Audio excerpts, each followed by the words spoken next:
y ya se ha utilizado y efectivamente es importante. Ahí dice 1992 se introdujo un nuevo paradigma, la práctica médica que priorizaba el análisis de datos. Muchas de las veces los primeros autores que decían que la diabetes es así eran que textos americanos, textos del primer mundo, ¿no? Pero había ciertos lugares que decían ahí lo que es la medicina en la altura. Valores de la un claro ejemplo es la saturación. La saturación, si bien en todos los países del primer mundo dice que la saturación normal es al 100%, ¿no? Arriba del 98 al 100%, países como nosotros no saturamos los 98 para arriba. Damos otros parámetros. ¿Y eso quién lo ha dicho? La medicina basada en evidencia. Las poblaciones en una altura saturan eso. Entonces, desde ahí han querido comparar tanto la teoría como la práctica. La teoría dice esto, pero la evidencia científica no lo dice. Entonces, ¿qué hacemos? Hacemos un artículo científico donde la evidencia mencione qué países de tanto saturan ese monto, o el parámetro de la saturación en nuestro medio es arriba de 90, depende de la persona. Paciente adulto, joven, sin ninguna otra patología, 92. Pacientes con patologías pulmonarias, adultos mayores, 88, 89, son dentro del parámetro.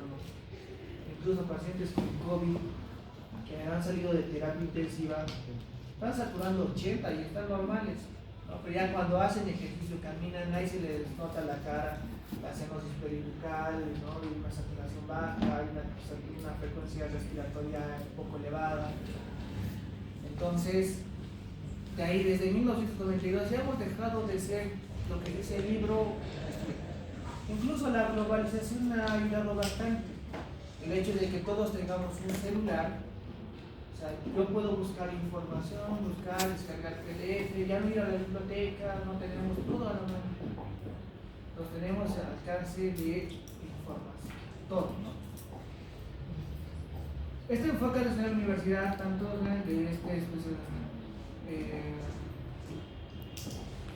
David Shackett, ¿no? Que menciona el libro que ha sido casi como el fundador, porque ha habido bastantes otros sus antecesores, ¿no?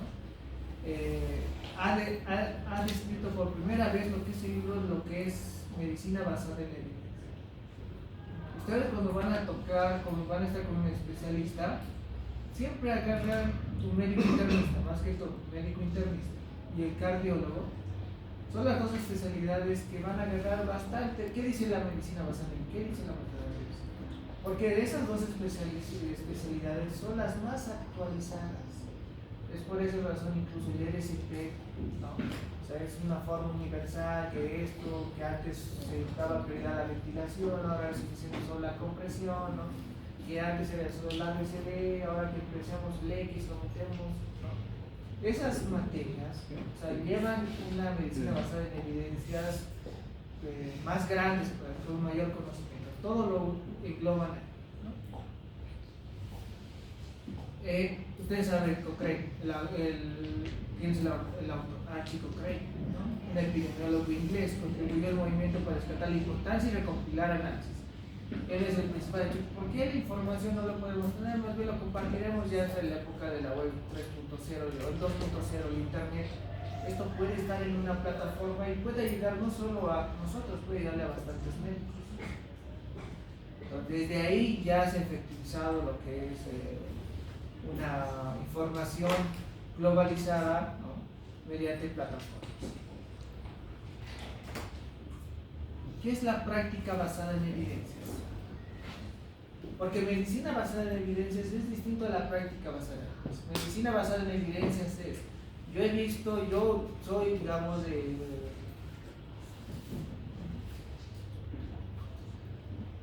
ejemplo, ¿no?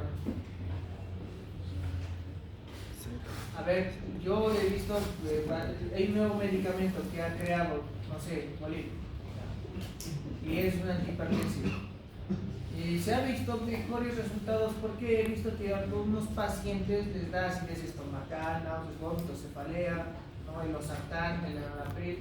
Entonces voy a utilizar este medicamento y les va. Entonces he sacado mi artículo clínico, estoy apoyando ese laboratorio, ¿no? Y al final, lo que yo he hecho, ¿no? Eso es medicina basada en evidencias, ¿no? según mi evidencia que yo he tenido buenos resultados, lo mando en la publicación. ¿Para qué? Para que otras personas hagan lo mismo, y lo que van a hacer es práctica basada en evidencias. Entonces, medicina basada en evidencias es distinto que práctica basada en evidencias. La práctica es según lo que ya han hecho según la medicina basada en evidencias. Yo practico lo que han hecho. Son dos conceptos muy semejantes, ¿no? Pero la práctica, como dices, es la aplicación. Si yo creo un medicamento, eso del COVID, ¿no? O esto de lo que es del cáncer, ¿no? Si se ha visto buenos resultados en animales, que es medicina basada en evidencia, ¿no? Ahora me toca el siguiente paso, de ser en personas. Y sigue siendo medicina basada en evidencia. Cuando ya sale al mercado todo ello, va a ser práctica basada ya en la evidencia, que yo ya certifico que eso es válido. ¿Para qué se crea esto? Siempre se ha creado esto para toda cosa que se crea, ¿no? Si se ha creado, no sé, antes no había la resonancia magnética, solo había tomografía, ahora que hay resonancia magnética, siempre va a ser para algo, para mejorar la salud de la persona. Si yo creo un medicamento, de forma indirecta va a ser que el que va a crear va a ser una empresa millonaria, pero este medicamento va a salvar muchas vidas, ¿no? De forma indirecta. Esa es la finalidad, ¿no? Cuando tenemos bastantes artículos, ¿no? Muchos de ustedes llegan a lo que es la infoxicación, ¿no? Entonces yo leo este artículo, pues, y estoy así, ¿no? ¿Qué artículo toman? Tengan en cuenta que ustedes, de población de otra nacionalidad de Perú, ¿no? Ustedes tienen lo que es, en Bolivia hay lo que es la ley 475. La ley 475 es el manejo de qué medicamentos voy a dar, a qué patología y qué te voy a descartar. Y en Perú es lo mismo. Pero tiene una ley que la cual, una migraña que era de primera instancia, darle paracetamol, cafeína, herbatamina, o sea, es según niveles. Yo no le puedo dar a un paciente que está resfriado, y es el típico. Hay centros de salud que vas a un centro de salud. Cuando vas al centro de salud, cuando ves un médico que es mayorcito, ¿no? que es de la antigua escuela, ¿qué le dice el paciente? Es un paciente de 50 años, tiene bastante rinorrea, tiene flemas breves, ¿no? Sus amígdalas están inflamadas. Yo le veo saturación, está 89, ¿no? Pero sí está un poco agitado, tiene fiebre. ¿Qué le decimos? Le va a decir, ya, flema verde, la bacteria. ¿A qué le damos? Penicilina, benzatínica, comprate esto que te den ahí con dexametasona. Típico combo. Por suerte, hasta el momento no ha habido lo que es farmacológicamente una resistencia a la penicilina, por suerte. Cuando la bacteria genere una resistencia a la penicilina, ya vamos a utilizar otros antibióticos de amplio espectro. Y eso es lo que se hace, se maneja el antibiótico de una manera indiscriminada, ¿no? ¿Para qué yo voy a dar a un paciente que a ver, en esta parte del resfrío de los adultos se ha creado lo que son los criterios de sector modificado? ¿Qué te dicen los criterios de sector? Que la mayoría de los resfríos, pónganse a pensar, y a ustedes les habrá pasado acá. Yo estaba bien, mi amigo estaba mal, ¿no? Le agarró la mano, estaba bien resfriado, y el día siguiente yo he pasado ya de la noche a la mañana resfriado. Es un resfrío viral, porque si fuera bacteriano, ¿no? Tendría que cursar 3 días de evolución, es típico. Todo lo que es atípico es viral, neumonía típica, viral. Pero todo lo que es típico tiene que cursar una historia natural de la enfermedad, que dice 3 días de evolución, que la bacteria se va a multiplicar, al tercer día ya va a haber fiebre, escalofríos, ¿no? que haya rinorrea, que no, todo. Entonces eso me hace suponer y discriminar con estos criterios, ¿es bacteriano o es viral? Pero si es viral, ¿para qué le voy a dar un antibiótico? Porque si la penicilina está hecha para las bacterias, debería ser bacteriano, ¿no? Entonces, tengan en cuenta eso. Doctor, ¿me da permiso hacerse, por favor? No, sí. Antes de, cuando tengan una llamada importante o ir al baño, se puede salir, no es necesario que pidan permiso. Pero eso no significa que se pierdan media hora, 45 minutos, una hora. Será pues 5 minutos, pues, máximo 10 de las 6. ¿Ya? Entonces, estamos hablando que ese personal médico lo ha tomado, o ese personal, o los médicos, se puede decir, anteriores, lo han tomado bien, como círculo vicioso. Bien, este paciente le voy a dar, bien mecánico, que no debería ser así. Todo cuerpo evoluciona distinto, todo cuerpo es distinto, ¿no? Todo cuerpo tiene distintas hormonas a distintos niveles. Entonces todo cuerpo paciente es distinto, no puedo manejar de una única forma. Pero la ley que les digo, la ley 475, o la ley que igual debe ver el Perú, como les digo, dice, paciente que tenga una cefalea, paciente que tenga una cefalea, ¿qué le debes dar? Paracetamol. Pero hay veces no funciona, y hay veces la persona te dice, a mi hijito solo le dan duro paracetamol, está resfriado, no me la han dicho nada, pensé que me iban a hacer algo. Paracetamol. Y muchas de las veces es cierto. Ustedes van a los médicos y a los pediatras, ¿no? El pediatra está con una gastroenteritis o viral. ¿Qué te dice? Lo ve y todo ello y le dice, le vamos a dar que tome bastante líquido, sale del personal y dale paracetamol. Vas a volver otra vez, te voy a decir cuáles son los signos de alarma. El paciente vuelve a deprimirse, o sea, ya no quiere comer, o sea, si quiere más hielo, todo ello, no trae. El paracetamol, ¿qué hace? Es un antipirético para la fiebre, para el dolor, de una otra manera de forma indirecta. Ustedes están llevando farmacología, ¿verdad? No, todavía no. Todavía no, ¿verdad? Ya, pero ahí van a verlo más o menos, que cada medicamento es para. Pero ustedes saben que el paracetamol es para eso, para dolor, para la fiebre. Entonces, ¿por qué le está dando solo eso? Debería pinchar. Y lo clásico que pasa en las consultas es esto. Ustedes saben que en la parte intestinal hay una flora microbiana. El intestino está formado por vellosidades. Estas vellosidades van a absorber los nutrientes. Es la finalidad. Cuando no se explicar de una manera adecuada al paciente y decirle, ¿sabe, señora? El día su hijita ha tenido 12 diarreas, 12 deposiciones. El día, esto no le va a curar, pero va a hacer que su sintomatología, como la fiebre, o disminuya. Entonces, si el paciente no tiene fiebre, no tendría que ver molestias, pero hoy día tendrá 12 deposiciones y mañana va a tener 8. Mañana pasado va a tener 4. Mañana va a tener 2. Al tercer día ya tendría que regularizarse. No se explica de esta manera. ¿Por qué? El día que ha venido el primer día, ¿no? Le das a ver y al día siguiente sigue con diarrea, sigue con diarrea. Luego al segundo día sigue con diarrea. No me le está haciendo nada porque me la da paracetamol. Justamente al segundo día se altera la señora y va a una consulta privada. En la consulta privada sí le dan un antibiótico. Y cuando le dan antibiótico, la señora tenía que esperar solo un día para que esto se normalice. Porque estas velocidades no crecen de la noche a la mañana. En un día no crece, ya está. Las velocidades, esta persona va a tener que absorber los nutrientes. Todo. Entonces, esto de saber cómo explicar es parte de que funciona el médico. ¿Cómo debemos explicar?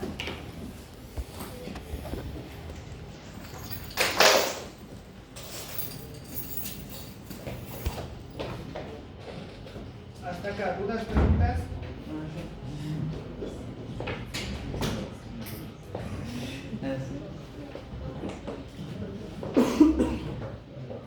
Ustedes de medicina van a ver en la parte clínica que estamos llenos hechos de criterios, triadas, criterios. Mi pregunta es, la ley 475, ¿eso es un orden mandato tanto para el ámbito público y para el privado? ¿O el sector privado puede recetar, el doctor es libre de poder recetar a su criterio? No, espera. ¿Por qué te digo esto? Porque cuando tú estés en una auditoría médica, me la ha matado ese médico, este paciente. Auditoría. Agarra la historia clínica y va a decir, yo por hacerme el capo, yo le puedo dar un antibiótico de cara, antibiótico. Y ver el auditor va a decir, este paciente tenía una diarrea. ¿Cómo han confirmado la diarrea? ¿Lo han hecho? No. La ley que dice que debes dar salud. ¿Por qué le has dado directamente este antibiótico? Ya te están diciendo. ¿Por qué es? O sea, esta ley es bien mecánica. No hace que la medicina basada en evidencias se asegure. Por eso hay que tener un poco de cuidado. Y hay que tener cuidado más que todo cuando tratas a un paciente. Y según sus posibilidades del paciente. Tú no le puedes pedir, ¿sabe, señora? Usted es diabética y cómprese. Hay incluso dispositivos o parches que tú te colocas un parche y cada rato está, ¿no? A diferencia de otras personas que cada día le están inyectando 2 unidades, 6 unidades. Hay que tener mucho cuidado. Pero parte de la práctica médica es que nosotros debemos saber filtrar la información que estamos leyendo, ¿no? A eso se refiere a lo que es la infoxicación. ¿Ya? Y la infoxicación, más que todo, encontramos bastantes. Solo escojan el que tiene más peso. E incluso desde la pirámide del conocimiento que ahorita vamos a ver más adelante, los metaanálisis son los que tienen más peso que un artículo científico. Ahí te vamos a ver. Entonces, ¿para qué me sirve esto? Todo lo que estamos diciendo me sirve para una toma de decisión práctica clínica. El objetivo es conseguir el mejor acto del médico. Y no queremos, más que todo, si quiere calidad, no cantidad. ¿Qué más?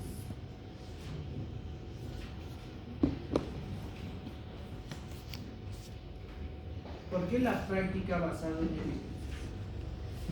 Porque nosotros debemos mantener al día los avances de la medicina y ofrecer a nuestros pacientes un servicio mejor y seguro. Es por esa simple razón. Sé que hay bastantes. Ustedes saben que el médico es clínico. Ustedes van a tener un paciente, el 70-80% de lo que yo voy a atender, ya tendría a este paciente sí o sí es neumonía. Pero le pediré una radiografía para confirmar esto. Le pido una radiografía y casi en todos los hospitales públicos sí hay. Y confirmo el diagnóstico y este paciente ingresa, se interna. No voy a hacer aquí típico, será neumonía, ¿no? Creo que me he faltado a las clases de neumonía, no sé.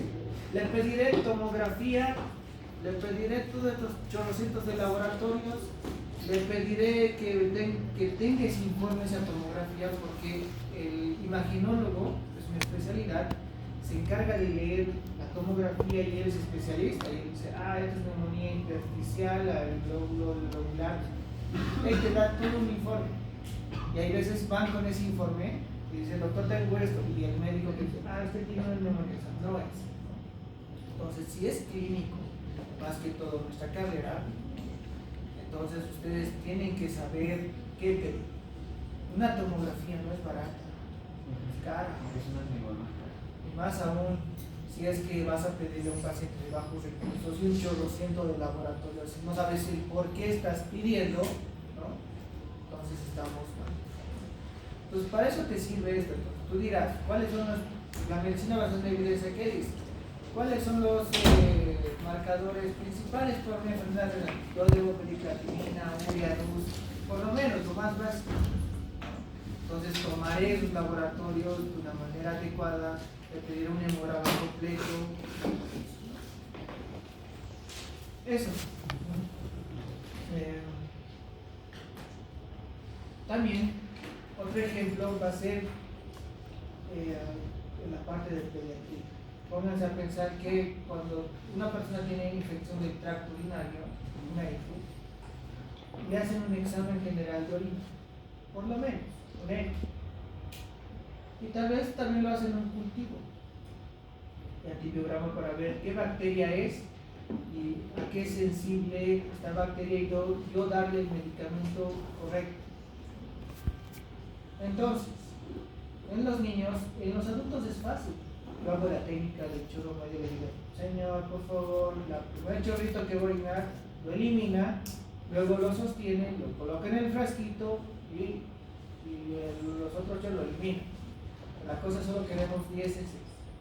¿Me entiende? Pero a un recién nacido de un año no le vas a explicar. ¿Qué le vas a decir?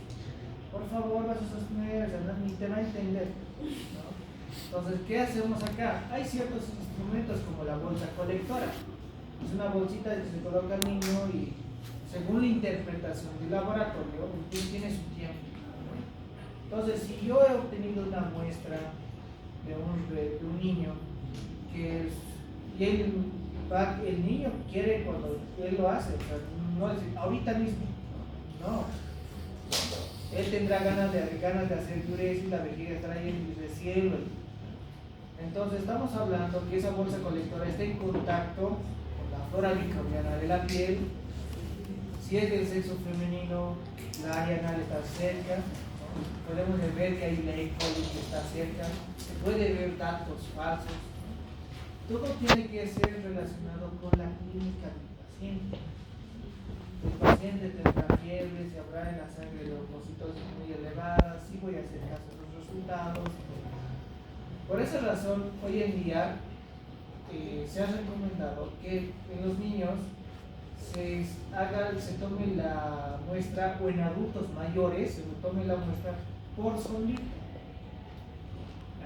Entonces se toma una sonda, se lo hace y de una manera adecuada no tenemos falsos positivos.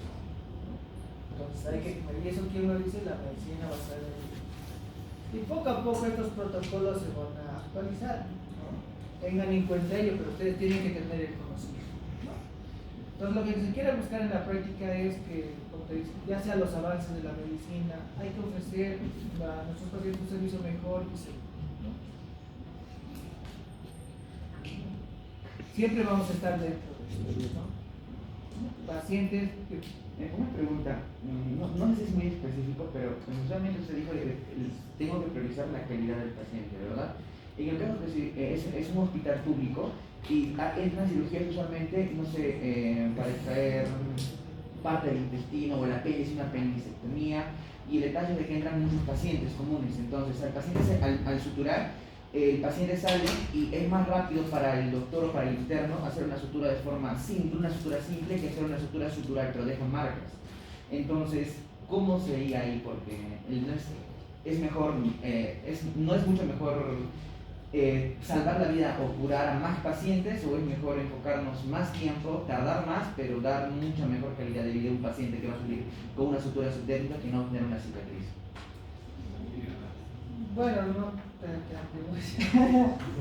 Ya, pero hablando de suturas, las suturas se encaran. ¿Es como calidad o cantidad? Si hablamos de suturas, si vas a hacer una sutura en cara, nunca la vas a hacer tú, lo va a hacer quien, un cirujano plástico. Hay lo que es el consentimiento informado, que te va a decir, señora, yo soy un médico general, soy un pediatra, soy un cirujano general, soy tantos, sé suturar, anestesiólogo, sé suturar, ¿cómo no voy a saber suturar? Pero me tiene que dar un consentimiento informado que yo solo voy a hacer sutura intradérmica lo más estético posible, pero no le aseguro que va a ser los 100% sensibles. Si no me lo firma, puede ir a un cirujano plástico, que ellos son especialistas para tratar este tipo de lesiones. Si hablamos de suturas, si hablamos de lo que tú dices, una apendicitis. La apendicitis también, por ejemplo, hay lo que es los criterios de Alvarado. Los criterios de Alvarado para una apendicitis te dice que el paciente tiene que cumplir estos criterios. Si no cumple los criterios, no es apendicitis. Entonces tú buscas por la clínica esa apendicitis, sí. En los niños es un poco difícil el manejo de apendicitis, porque el niño, no, si tú le vas a decir a una persona adulta, el dolor ¿dónde ha empezado? Acá en la boca del estómago. ¿Y dónde está ahora? Está acá. ¿Cuánto tiempo ha pasado? Hace 4 horas ha pasado. Aquí era, como acá. ¿Tienes náuseas o tienes anorexia? O sea, ¿no te da hambre? No, no tengo hambre. O sea, ya tú preguntas, es un examen clínico común. Pero en pediatría no. En pediatría el niño solo llora de llanto, dolor abdominal de llanto. Para eso también se utiliza lo que es la medicina basada en evidencia. ¿Qué te dice esto de una apendicitis? Una apendicitis, si tienes sospecha de diagnóstico de una apendicitis, trátale de sacar una ecografía. Y la ecografía, ¿qué te va a decir? Ah, es apendicitis. Perfecto. Entonces este paciente tiene que entrar aquí. Muchas de las veces en la parte, en la área no hay ecografía. Y estamos para que haya una medicina basada en evidencia, tiene que pasar un 75% de ser sí o sí la patología. Hay veces estamos con un 60%, pero si es que no le opero, este paciente se me va a hacer una peritonitis, no tengo ecógrafo, si va a la ciudad va a perder más tiempo, entonces entraré a quirófano. Y se arriesga.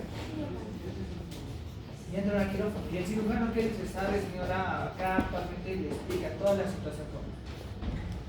Por clínica, es un paciente bien inespecífico, puede ser un 60% de su vida natural.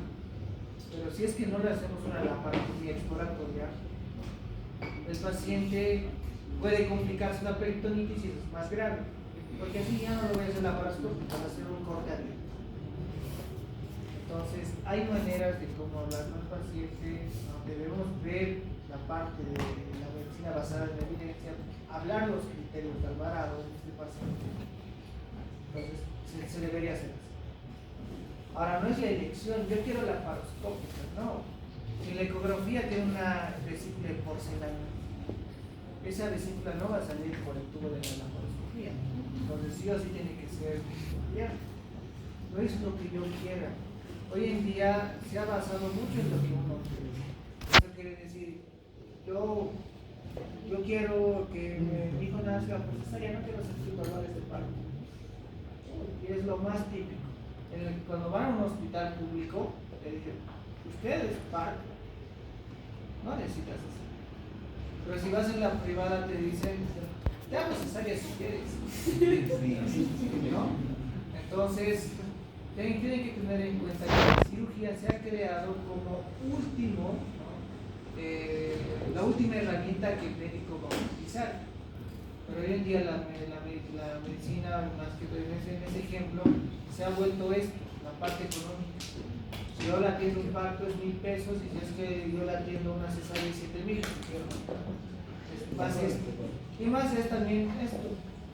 La mujer, no, yo no quiero parto, qué feo, no más aún los del área médica, ¿no? Que vemos cómo sufre una paciente y están bien traumados. Yo no quiero parto, quiero cesárea. ¿No? Es el típico ejemplo. Hay que ver eso. No sé si te respondo.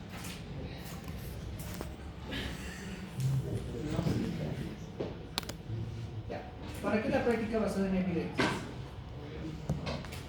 Hacemos la práctica, si hemos dicho la medicina basada en evidencias es hacer lo que es una información, la práctica es yo en la práctica desenvolverme según lo que los artículos mencionan, ¿no? Evitamos, lo que debemos evitar, lo que les he mencionado, de infoxicación. De infoxicación, dice en la ciencia de la salud no necesitamos más información sino respuestas. Hay bastantes artículos de descripción, el caso clínico 1, pero no hay bastantes metaanálisis. Artículos descriptivos de colecistitis. Hay 1,000,000 tantos. No me sirve esos 1,000,000. ¿Para qué? Pero sí voy a hacer, digamos, estudios de caso control, estudios de corte, estudios transversales, metaanálisis. Eso sí me va a dar, porque en esos estudios va a decir, yo a un grupo de población le he dado losartán, al otro grupo le he dado placebo, ¿no? Entonces losartán no sirve porque hemos visto que todos eran hipertensos y en el grupo de placebo han estado normal con sus presiones normales, ¿no? Entonces ese tipo de estudios me sirven. Es un ejemplo bien erróneo que les he dado, pero es para que se entienda, ese tipo de estudios me sirven y así yo ya no estoy en la infoxicación. Entonces yo debo saber discriminar y filtrar qué estudio realmente. La información debe ser accesible sin importar el tamaño del texto, ¿no? Hay un modelo más o menos cómo se debe publicar. Se necesita menos silencio,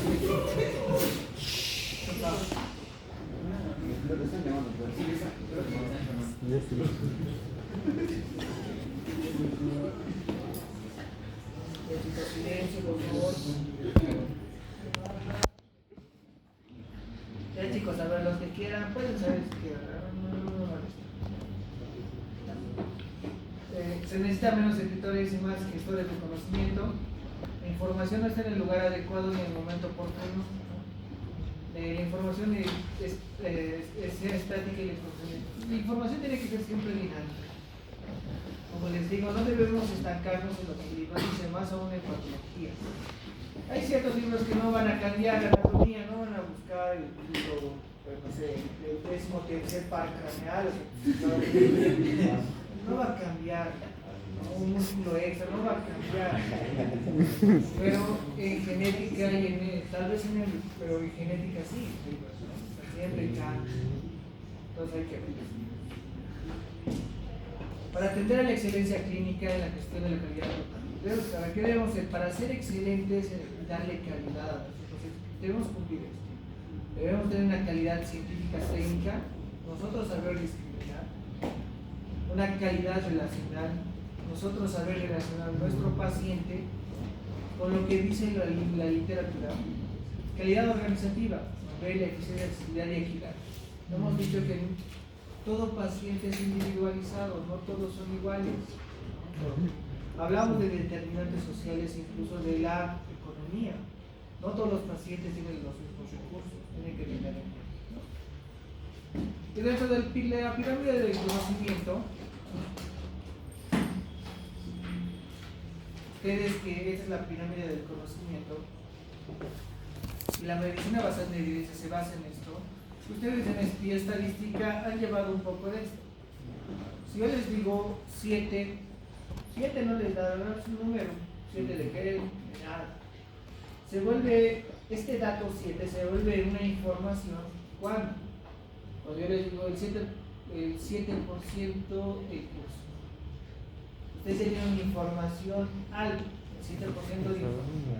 Se vuelve conocimiento cuando el 7% de la población, ¿no?, que ha estado con su celular en clases tienen tendencia a reprobar. O sea, ya estoy dando un conocimiento. Esto ya se vuelve conocimiento cuando ya he hecho un estudio investigativo. Y se vuelve sabiduría cuando yo aplico esto. Entonces doy a 3 cursos. En el año del anterior semestre, 3%. Y eso pasa en materias de salud pública, más o menos. O en ética médica, típico ejemplo. Todos se han esforzado bien en la anatomía, mucha, qué buena, anatomía, tal, y nada de eso. Todos han lanzado en él. Entonces, la docente que dice, yo sé que en este semestre que estoy empezando, van a jalar una cantidad de. ¿Por qué no le dan interés? Le dan más interés en anatomía. Eso es la sabiduría, porque ella ya ha estado constante y nunca ha cambiado, porque nunca le han dado prioridad a ello. Y eso pasa en casi todas las materias como salud pública, medicina, casi más o menos, no le dan prioridad cuando es algo importante. Esto es más o menos la pirámide, más o menos de la evidencia, de cómo salen los artículos. Más adelante vamos a ver igual qué artículos debemos tomar importancia, porque hay bastantes, desde artículos descriptivos, como les dije, o los típicos estudios descriptivos, y como recomendación ustedes siempre dicen, este estudio nos servirá para que futuras investigaciones tomen como base este ejemplo. Yo nunca podría tomar eso como base, porque solo han hecho un estudio descriptivo, no me sirve. Pero sí puedo leerlo y darle una ojeada, sí han hecho bien. Han aplicado. Si la idea era de que ustedes hagan lo que es las medidas de inteligencia central, dispersión, que apliquen eso, bien, para ese momento. Pero para futuras investigaciones no me sirve. Porque un claro ejemplo es de los estudios que antes hacían. Ustedes van a ir a provincia y van a hacer un estudio de su población. Y los típicos estudios de provincia que hacen un factor, yo creo que en mi provincia hay bastante embarazo en la adolescencia. Voy a hacer factores que son para un embarazo en la adolescencia. Voy y busco a las personas que han tenido embarazo en la adolescencia, les hago un cuestionario, ¿no? Y el típico es la falta de conocimiento que tenían las personas. El 30% de la población que no tenía conocimiento sobre métodos anticonceptivos. ¿Cuál va a ser mi plan? Voy a hacer una charla educativa a los colegios que hagan eso. Típico. Pero tengan en cuenta que hoy en día, ¿no? Bolivia, Perú de verdad más. Si acá la tecnología es baja, estoy diciendo que Perú es mejor. Todos tienen eso. Todos tienen eso. ¿Y el interno qué hace? Ya les he explicado al curso de la profe y la pre-promo qué son los métodos anticonceptivos, y con esto debería reducir el embarazo y la adolescencia. Y cuando el típico interno va al colegio y dice, voy a enseñarles, se ríen ellos, son más de los estudiantes de la parte rural. Si acá por lo menos están en silencio, ellos están en su mundo. Y ellos que dicen, nosotros ya sabemos esto. ¿Por qué nos están diciendo? Ya sabemos que es el condón, sabemos que no todo bien, se la saben todo. ¿Por qué? Por el celular. Todos estamos globalizados. Todos tenemos una duda, y a quién preguntamos. Hoy en día ahora la inteligencia artificial, antes era el señor Google. Ahora tal vez algunos siguen al señor Google. Ahora es toda inteligencia artificial. Lo preguntan a ver, incluso en información de internado, se dice, revisarlo al paciente y no le decir qué cosa tiene. ¿A quién le preguntan? El paciente tiene todo los 15 días, ¿qué más? Y para que no le rindan el médico, ya está. Tengan en cuenta que todo lo que se está formando, si ustedes son así, yo les digo que no todos son así, debe haber personas que se esfuerzan, que estudian, que tratan de no utilizar eso, utilizar su conocimiento. Algún día ustedes van a estar en el otro lado. Algún día van a estar con su mamá, y ojalá que a la que tienen a su mamá no sea como ustedes. O sea, tengan en cuenta que no estar en ese lado. Tengan en cuenta que la medicina no solo es pasar con 51. Tienen que estudiar un poco más. Doctor, tenía una pregunta sobre, por ejemplo, en esto lo que estaba contando sobre una negligencia médica. Tal vez no estaría el médico informado de esto, de la medicina basada en la evidencia y la práctica. Sería en relación la negligencia médica. A ver, eso lo ha llevado en ética médica, que es imprudencia, que es negligencia, las diferencias que la mala praxis, tiene ciertas diferencias. Negligencia médica es, a ver, yo sé cómo el procedimiento de colocar la sonda vesical, que debo decir, no, pero para ahorrarme tiempo, yo sé, pero le meteré de una. Eso es negligencia médica. Pero yo, a ver, yo me he faltado a las clases de colocación de sonda, pero dudando lo he hecho. Eso no es negligencia, porque yo no tenía conocimiento previo. O sea, negligencia es una palabra grande. Sería otra cosa. Negligencia es cuando yo no sé, cuando sé, pero hago le hago lo que yo sé, no lo aplico. Es negligencia. Ya. ¿Cómo realizar una práctica basada en evidencias en la parte médica? Siempre nosotros nos vamos a preguntar algo. Siempre vamos a estar en una incertidumbre. ¿Será que yo le he atendido bien a este paciente? ¿Será que le va a funcionar? ¿será que este medicamento? ¿Será siempre? Pero estos estudios nos sirven esto, que resuelven. Y te dicen, se ha visto en tal población que se ha hecho esto, yo ya tengo seguridades. Más que todo te sirve para un sustento, ¿no? Por eso, formular una pregunta clínica estructurada, lo vamos a ver más adelante, ¿no? Y seleccionar la palabra clave. Gestionar la información confiable, voy a un centro de buscador confiable y aplicar estrategias de búsqueda efectiva, puedo filtrar. Incluso en todos los buscadores hay filtrar. Que eso requiere estudios de caso control, estudios de corte, ¿no? Filtras, buscas. Consultar metabuscadores, hemos visto, ¿no? En la revisión sistémica, ustedes han visto, Research for Life, PubMed, Cielo, los clásicos, ¿no? Evaluar críticamente documentos con validez. Ya me lo he filtrado, busco, y este tiene lo que son factores de asociación, tiene lo que es lotario, riesgo relativo, veo esto, pero había sido de Holanda, no me sé. Había sido una población de 10 personitas, no me sé. Entonces ya, evalúo, leo críticamente. Manejar conceptos metodológicos básicos, priorizando la significación clínica, reconocer la calidad de revisión sistemática y guías clínicas, clasificar intervención por niveles de evidencia, eso lo vamos a ver más adelante, los niveles de evidencia. ¿Ya? Pero como les digo, un nivel de evidencia es desde que un experto te dice, yo soy experto, póngale un experto, ¿cuándo se conoce un experto? Es el doctor Vivo, por ejemplo. El doctor Vivo es reconocido terapista en La Paz. Y el doctor puede decir, yo les recomiendo que hagan esto en este tratamiento, en este paciente. Es evidencia científica, pero es la más baja. La opinión de un experto es lo más bajo. ¿Ya? ¿Cuál es la punta de eso? No son los metaanálisis. Yo he buscado 100 artículos y todos los artículos son artículos de caso control, hipertensión arterial. Yo sintetizo toda esa información y saco solo un artículo.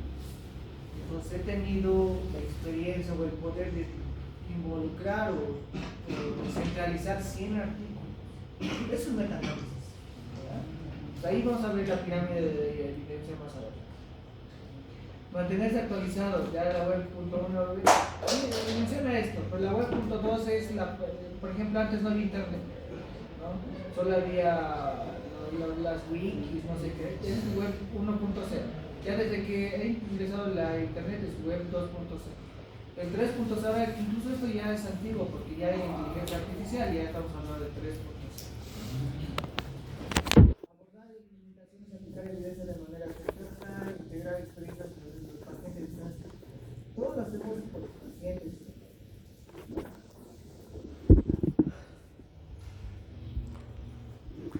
¿Qué limitaciones tiene la medicina basada? ¿Hacia dónde vamos? Vamos a ver. Con todo lo que estamos mencionando, estamos diciendo que la medicina basada en evidencia se centra en decisiones fundamentales de experimentos no diseñados. Pero en las limitaciones se realizan en condiciones ideales y partes hipótesis predeterminadas. Cada investigador tiene su hipótesis. Eso no significa que yo voy a desmerecer el artículo que están haciendo los alemanes. Para los alemanes, sus artículos, los médicos se basarán en su propio ejemplo. Es la principal. Por otro lado, la medicina centrada en el paciente complementa la medicina basada en evidencias, al enfocarse en el organismo médico y toma de decisiones compartidas y el empoderamiento del paciente. Muchas de las veces nosotros en enfermedades crónicas siempre vamos a querer lo que es empoderar al paciente. ¿Qué significa esto en la parte de la salud? Enfermedades crónicas como la hipertensión y la diabetes sería bien ideal que el paciente tenga por lo menos en su casa lo que es su intención. Haga ejercicio. Que el profesional le explique, este medicamento sí te va a ayudar, pero no te va a curar.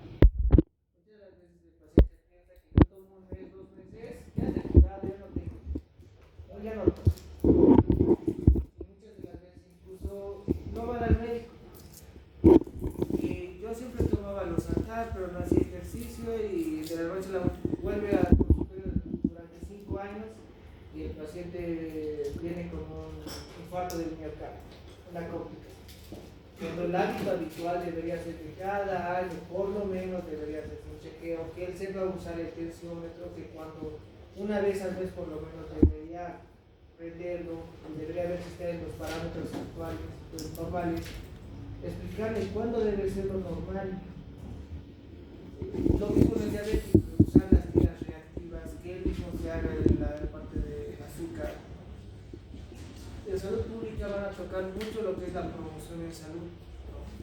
Y nosotros debemos saber qué es la promoción en salud, decirle al paciente que debe cambiar su estilo de vida saludable. Todo ello, si hacemos que cambie la persona, estamos empoderando al paciente frente a su salud, ¿no? El objetivo es maximizar las fortalezas de la medicina basada en evidencias, minimizar las debilidades y mejorar la aprendizaje. Como conclusión, esto es complemento libre. La práctica basada en evidencias es la aplicación del paradigma. El paradigma, tengan en cuenta que el paradigma es el pensamiento humano de esa época. Eso quiere decir que cada vez el pensamiento del hombre cambia. Si ustedes han visto qué es salud, su completo bienestar físico, mental, psicológico, todo ello, que es un concepto de la Organización Mundial de la Salud, es un concepto antiguo, no es nuevo. 1946. ¿Cómo vamos a quedarnos con un concepto antiguo? Cuando ahora tenemos conceptos del 2021, 20, de ciertos autores, saludistas, epidemiólogos más que todo, que mencionan qué es salud. Incluso menciona que es la dinámica entre recursos humanos, los recursos que genera él, el hecho de dónde vive, vivienda, la accesibilidad a la salud, ¿no? O sea, es tan grande ese concepto que el complemento bienestar físico, mental, no. Cuando dice completo, hablamos de un ejemplo más psicológico, mental. Si yo les digo que voy a darle, mi clase va a ser 100% participativa, las personas que participan tengan en cuenta que van a probar con mi materia. Va a haber sí o sí un porcentaje de personas que siempre están ahí tal vez atrás, ¿no?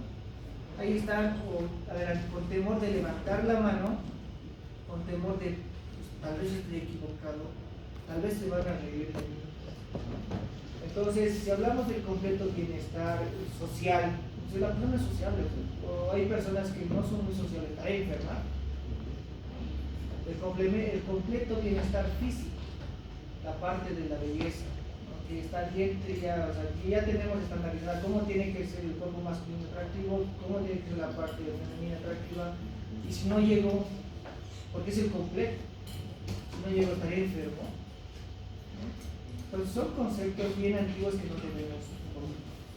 Por esa razón, no solo es un ejemplo nomás de la salud, pero en todas las enfermedades hay lo que es la práctica basada en evidencia. Y debemos aplicar ese paradigma actualizado en nuestro medio.